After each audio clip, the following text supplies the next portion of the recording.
Thorny Rose, my rewritten life in Vienna. Frost clung to my fingertips through the chilled champagne flute. Light from the crystal chandelier refracted through the glass, scattering into tiny stars that settled in the gilded box of the Vienna State Opera. The moment the first note of the cello solo drifted up from the auditorium, I clamped down hard on the flute. Lillian White's Meditation, the iconic scene from the novel where Sebastian Astley would fall utterly captivated, was unfolding right before my eyes. "Miss Isabella, you look unwell," my maid Sophia said, her voice laced with cautious concern. She handed me a silk handkerchief embroidered with the family crest. "Is your corset too tight? Or are you worried about the Count's reaction?" I blinked at the gilded mirror in the box. The face staring back was fiercely beautiful, dark brown curls like cascading ink, slanting emerald eyes, the van der Laken family's proudest inheritance, and skin as pale as fresh snow on the Alps, flushed unnaturally from the turmoil in my chest. This was Isabella van der Laken, Vienna's most notorious Thorny Rose, and the identity I'd woken up to 3 days prior after transmigrating into this novel. The Count Sophia mentioned, my father, was in the VIP box below, discussing a family marriage alliance with the Austrian Chancellor. The intended groom, the decrepit Prince Habsburg. 3 days earlier, I'd been a corporate drone who'd collapsed and died from overwork while finishing an end-of-year report. The next thing I knew, I was lying in a velvet bed at Van der Laken Manor, my mind flooded with the plot of a cheesy romance novel titled Vienna Moonlight. And I was the novel's villainess, the one who constantly tormented the female lead Lillian, only to be used as a bargaining chip by her family, married off to the prince, and die a miserable death abroad after enduring unspeakable humiliation. My crimes were countless, using my family's influence to bully Lillian, an orphan from a welfare home, at the Academy of Arts, deliberately sabotaging the female lead's business deal, at an Astley Group tender, and even drenching Lillian in red wine at the royal ball. Behind all this was not just the original Isabella's obsession with Sebastian, but her desperate attempt to rebel against her father's arranged marriage. Ironically, her antics only brought shame to the Van der Laken name, making her father even more determined to ship her off to secure the family's status. Sebastian Astley, the man at the pinnacle of Vienna's power structure, the head of Astley Group, and a business tycoon with a quarter Italian noble blood, loathed the spoiled, overbearing Isabella with a passion. Yet he'd fallen head over heels for the resilient, kind-hearted Lillian.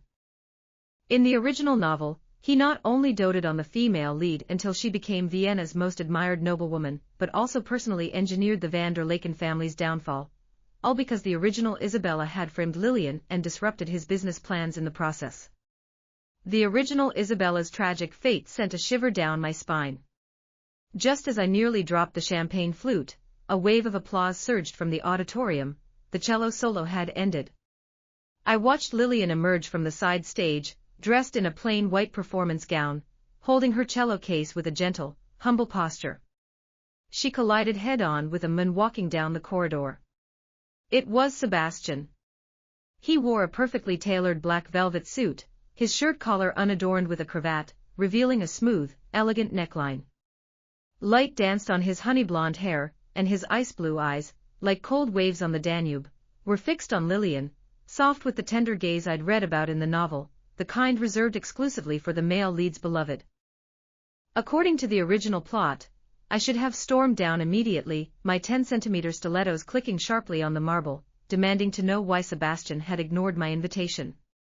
Then I'd point at Lillian and call her a gutter snipe, only to be escorted out by Sebastian's bodyguards, becoming the laughingstock of Vienna, and hardening my father's resolve to push for the marriage even further. "Miss, the Count has sent word, he wants you in the VIP box once the performance ends," Sophia said, interrupting my thoughts. I took a deep breath and forced a poised smile in the mirror, not the original Isabella's aggressive arrogance but a cool, detached grace. "No hurry," I said, adjusting the pearl embellishments on my gown. "We'll wait until they've finished talking." Sophia froze. In her experience, Isabella van der Laken would never let a rival get close to Sebastian, let alone defy her father's orders. But as a maid, she had no right to question her mistress. She simply stood respectfully to the side. Leaning against the box railing, I watched the pair below from above. Lillian looked nervous, her fingers white-knuckling the cello case handle, a faint flush coloring her cheeks. Sebastian leaned down slightly, listening intently to her with a graceful, gentlemanly demeanor. I had to admit, they made a perfect match, like Vienna's moonlight and the Danube's currents, destined to be together. But I couldn't let the plot unfold as written. I wasn't the original Isabella, so love-struck that she'd ruin her own life for a man. I needed to win Sebastian over, not out of love, but because his support was the only way to save the van der Laken family from ruin, free myself from the arranged marriage, and survive in this novel world. When their conversation drew to a close and Sebastian turned to leave, I lifted the hem of my gown and descended the spiral staircase slowly. The click of my heels on the marble echoed through the hall, catching everyone's attention. Sebastian paused, his ice-blue gaze snapping to me, cold and clearly annoyed. "Miss van der Laken," he said, his voice deep and melodious yet sharp with dismissal, "I thought you'd have left early to stir up trouble, as you always do." Suppressed snickers rippled through the crowd. My father, not far away, had a face like thunder, obviously furious at my grandstanding. Everyone was waiting for me to lose my temper, just as I always had. Even Lillian glanced over, her eyes filled with concern, presumably fearing another outburst directed at her. But I didn't. I stopped in front of Sebastian and curtsied deeply, executing a flawless noble bow, the result of 3 days of non-stop practice with etiquette manuals. "Mr. Astley," I said, lifting my chin to meet his gaze, my voice steady, "I've come to apologize for my past rudeness." Sebastian's eyebrow quirked almost imperceptibly. Clearly, my reaction had caught him off guard. My father also froze, no doubt surprised that his spoiled daughter had suddenly turned sensible. "At the Academy of Arts, I shouldn't have taken my personal frustrations out on Miss White," I said, turning slightly to face Lillian and offering her a sincere smile. "Your cello performance was exquisite, Miss White, your rendition of Meditation touched the heart deeply. I truly admire you. And at the Astley Group tender last time, I had no right to barge in uninvited. My father has reprimanded me severely, and he asked me to convey his apologies to you as well." Sebastian studied my face for 3 long seconds, as if weighing the truth of my words. His penetrating eyes were full of scrutiny. "You've changed quite a bit, Miss van der Laken," he said slowly. "People grow," I said, shrugging lightly to feign nonchalance. "Once I was so fixated on things that didn't belong to me that I neglected my family's honor and my own self-improvement. Now I realize, instead of wasting time on meaningless drama, I should focus on bettering myself and contributing to my family." I emphasized the phrase, contributing to my family, my gaze flicking subtly toward my father. My father's expression softened slightly. A faint smile tugged at Sebastian's lips, but it vanished as quickly as it appeared. "Very well," he said flatly. "I hope your actions match your words." With that, he turned and walked away, no lingering glance, no further words. But I knew I'd taken the first crucial step. At the very least, he no longer looked at me with unadulterated disgust, and my father had temporarily set aside his urge to force the marriage immediately. As we left the opera house, light snow began to fall over Vienna. I was scrolling through information about Astley Group on my phone in the family Rolls-Royce when my father spoke up suddenly. "You did well tonight, but don't think that changes anything. Prince Habsburg has softened. If you agree, he's willing to inject capital into our steel mill." "Father," I put down my phone and looked him straight in the eye, "the van der Laken family's honor shouldn't be sustained by sacrificing a daughter's happiness. Astley Group is expanding into the biotech sector, and I've prepared a relevant project proposal. If we can partner with them, the steel mill's funding issues will resolve themselves, no marriage alliance needed." My father scoffed. "Do you really think Sebastian will give you a chance? He'd love to see our family collapse completely. Stop daydreaming. At next week's royal ball, you will accept the prince's proposal." The moment the car doors locked, I realized the cage of my family was far more rigid than I'd imagined. And the only key to breaking free was Sebastian's trust. Over the following week, I practically lived in the van der Laken Group's laboratory. The original Isabella's father, though indulgent of his daughter, was shrewd in business, until he crossed Sebastian and was squeezed out by rival companies, leading to the family's ruin. My goal was to avoid that fate by impressing Sebastian with my capabilities. Combining the medical knowledge from my past life with the technology of this world, I refined the project proposal for a gene editing therapy for rare diseases. I even approached Lillian personally, inviting her to serve as the art consultant for the charity component of the project. I needed her kindness and talent to shatter the villainous label Sebastian had pinned on me.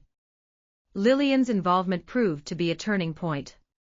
When she mentioned my project to Sebastian, he finally relented and agreed to meet me at Astley Group headquarters. "Your project has potential, but it's high risk," Sebastian said, tapping his fingers lightly on my proposal as he sat behind his massive desk. "I need to see concrete R&D data, not just theoretical frameworks." "I can provide that," I said, handing him a detailed R&D progress report. "But I hope you'll also consider this. The van der Laken family has unparalleled resources in biotech. This partnership would be mutually beneficial." Warmth finally softened Sebastian's ice-blue eyes. "You're nothing like the Isabella the first thought I knew," he said, standing and walking to the floor-to-ceiling window. "I'll attend the royal ball next week. If your project passes the board's review, I'll help you with the marriage alliance."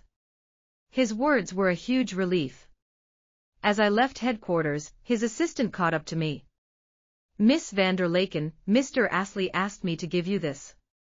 It was a cello, with tiny letters Isabella, carved into the wood, the original Isabella's childhood instrument, a gift from her father that she'd abandoned once she became obsessed with Sebastian. I never expected Sebastian to track it down. As I plucked a string, the note resonated through me. Maybe this man's heart wasn't as cold as it seemed. But happiness, like dawn, is fleeting. On the eve of the royal ball, the van der Laken Group's core R&D data was leaked. The rival Karen Group immediately launched an identical project, sending Astley Group's stock plummeting. All evidence pointed to me. Emails exchanged with the Karen Group were found in my office, sent from my personal account. "Did you do this?" Sebastian roared when he found me, his face dark with rage as I checked data in the lab. Disappointment and fury blazed in his ice-blue eyes. "I thought you'd changed, but you're still as ruthless as ever. You'd betray our partnership just to avoid a marriage." "It wasn't me," I insisted, fighting to stay calm. "The emails are forged. My account was hacked last week. I reported it to the IT department." "You expect me to believe that when the evidence is staring us in the face?" Sebastian slammed a stack of printed emails on the table. "Lillian trusted you, I gave you a chance, and this is how you repay us. Typical van der Laken, greedy and deceitful. You'd rather believe forged evidence than me." My heart sank as I looked at him. Memories flashed, his kindness when he gave me the cello, his promise to help with the marriage. Now those moments felt like shards of glass cutting deep. "I believe in evidence," Sebastian said, his voice cold as ice. "Effective immediately, Astley Group is terminating all cooperation with the van der Laken family. And you accept the prince's proposal, or the van der Laken family will collapse even sooner than it did in the novel." The lab lights flickered off as he walked away. Snow fell heavily outside, turning Vienna's night a ghostly white. I crumpled to the floor, clutching the cello, tears finally spilling. I'd thought I'd changed my fate, thought I'd touched his heart, but I'd forgotten he'd always see me as the same vicious, selfish van der Laken. To make matters worse, my father didn't comfort me when he heard the news. Instead, he blamed me for offending Sebastian and ruining the partnership. He locked the lab, confiscated my documents, and forced me to sign the marriage agreement the night before the ball. At the ball, I stood beside my father like a marionette, trapped in a heavy white gown. Prince Habsburg's hand was greasy and rough as he reached for mine, and I snapped. I wrenched my hand away, tore the pearl tiara from my head, and shouted to the crowded ballroom, "I refuse this marriage. The van der Laken family will not sell me off." My father trembled with rage and raised his hand to strike me, but Lillian burst in and stepped between us. Count van der Laken, you can't do this, she cried, shielding me. I've uncovered the truth about the data leak. It was Miss van der Laken's uncle. He collaborated with the Karen group to force her into the marriage and seize control of the family. My uncle paled and tried to deny it, but Lillian played a recorded confession that left him speechless. Gasps rippled through the crowd. My father stood frozen, his face a mix of shock and guilt. I stared silently at the door. Sebastian had arrived, his ice blue eyes filled with remorse and agony. Isabella, I'm so sorry, he said, walking toward me, his voice trembling. I was wrong. I shouldn't have doubted you, I never should have. Save it, I cut him off, my voice as cold and still as a frozen lake. Mr. Astley, our partnership and any other ties between us are over. I'll protect the van der Laken family myself. I don't need anyone's help. I shrugged off the heavy gown, revealing the simple white blouse and jeans I'd worn underneath, my escape plan. Father, I said, turning to him, from today, I am no longer a van der Laken. My life is my own. I didn't look back as I walked away. I could hear Sebastian calling my name, his voice hoarse with despair, but I couldn't stop. Trust, once broken, can never be fully mended. I moved to Prague, using my savings to start a small biotech firm. Lillian gave up her rising fame in Vienna to join me. We worked on our project together, attended academic conferences, and lived simply, tiring but free. I thought I'd left my past behind, until 6 months later, when Sebastian appeared at my lab door. He looked gaunt, with dark circles under his eyes, and his once impeccable hair messy. Isabella, he said, hovering at the door, afraid to come closer. I've dealt with the Karen group's threat to the van der Laken family. Your uncle has been brought to justice. The marriage is off the table, permanently. I ignored him and kept working. He stood there for 3 hours, until I finished for the day. You're facing funding issues, aren't you, he said, following me. Astley Group can invest, no strings attached. I just want to make amends. Sebastian, I stopped and turned to him, do you know what I needed most? Not money, not my family's safety, trust. When everyone doubted me, you chose evidence over me. That kind of hurt can't be fixed with a check. His eyes reddened. I know I was terrible. I regret it every single day. I checked the security footage, found proof your account was hacked. I talked to Lillian, learned how hard you worked to change, how much you sacrificed for the project. Isabella, please, give me another chance. I didn't answer. But in the days that followed, Sebastian became a constant presence at the lab. The arrogant tycoon was gone, replaced by an awkward suitor. He brought us Prague's famous pastries every morning, left warm coffee when I worked late, fixed the lab's broken equipment, and even used his connections to fend off a rival who tried to sabotage our research. He stood between me and trouble, quiet and steady. Still, I didn't relent, until the day the lab exploded. I'd run back to save our crucial research data, and gotten trapped in the smoke. I was choking, barely conscious, when a familiar figure burst in and pulled me into a tight embrace. Don't be afraid, Sebastian whispered, his voice shaking. I'm getting you out. A falling steel beam hit his back, staining his shirt with blood. In the hospital, I stared at his bandaged back and cried. Why would you risk your life for me? You're an idiot. He took my hand, his palm warm and strong. Because you're the only person I've ever wanted to cherish. I was a fool, Isabella, blinded by prejudice, too stubborn to see how kind and strong you are. But from now on, I'll never let you suffer again. If you'll let me, I want to spend the rest of my life making this right. Sunlight streamed through the window, chasing the darkness from his eyes. Memories flooded back, the first apology, at the opera house, our first negotiation at Astley Group, the warmth of the cello he'd given me, the coldness of his doubt. The good and the bad, they were all part of us now. I'll give you another chance, I said, pulling my hand away, then smiled as his face fell. But remember this time, you're loving Isabella, not the Miss van der Laken everyone expects. If I feel even a hint of doubt from you again, I'll disappear. You'll never find me. Sebastian's eyes lit up. He pulled me into a tight hug, his voice breaking. I'll never forget. Never. A year later, our biotech firm launched Europe's first gene therapy drug, sending shockwaves through the medical world. At the victory gala in Vienna, Sebastian dropped to one knee in front of everyone. He held up a unique diamond ring, a sapphire rose carved at its center. Isabella, he said, I once hurt you with my prejudice. For the rest of my life, I'll protect you with my love. Will you marry me? I looked at him, then at Lillian and my father, both smiling. I nodded. As he slipped the ring on my finger, moonlight from the Danube spilled in, illuminating our clasped hands. I finally understood, transmigrating into a novel isn't a curse, it's a second chance. Even a villainess can rewrite her fate, if she's brave enough to break free from destiny's chains and follow her heart. The thorns and the hurt. They're just badges of growth, making the happiness we found that much sweeter.